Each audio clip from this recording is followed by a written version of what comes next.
internet. So I bought a chair. I bought this chair. Let me tell you a story, children.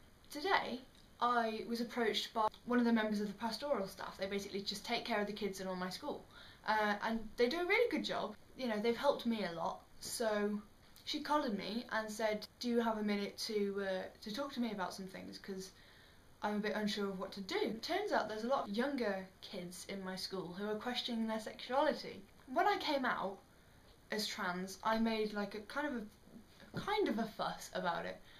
I wasn't particularly trying to make a fuss. It just it was something that I felt was a lot more important than coming out as bi, which I did when I was in year 8, 9, something like that. I was about 14. But with that, I sort of just fell into it. I happened to have some girlfriends, not girlfriends, friends who are girls, and the bell would ring, we'd have to part ways to go to our whatever lessons, and she would kiss me on the cheek. And I remember one day, because I wasn't the most popular kid at school, I remember one day one of the cool kids chimed up and said, "Oh, is that your girlfriend?" And I was like, "Not quite, but I wouldn't mind," because I was that kind of sarky asshole.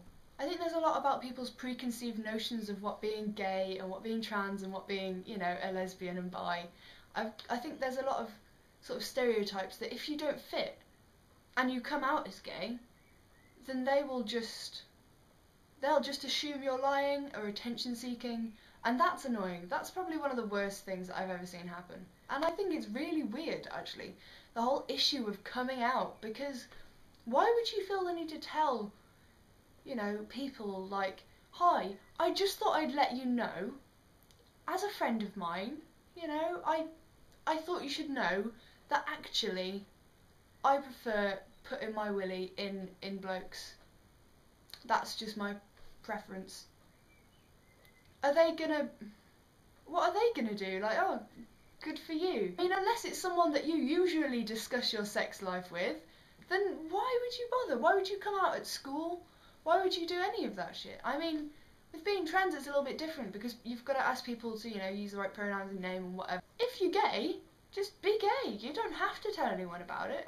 You don't have to tell anyone, but if you do want to tell anyone, then, you know, don't make a massive deal out of it, because then they'll make a massive deal out of it, and everyone will just be running around going, "Oh God, there's a guy!" The point I'm trying to get to here is that it shouldn't matter, and it doesn't matter, at least as far as my personal experience is concerned. If you don't think it's worth the hassle, then don't bother. You know, you're not going to be lying to anyone. It's not something that most people need to be concerned with anyway, unless you want to. Yeah. I'd be really interested to know what you think, so, you know, leave a comment. If you like, you don't have to. Not your mum. See you tomorrow. Mwah.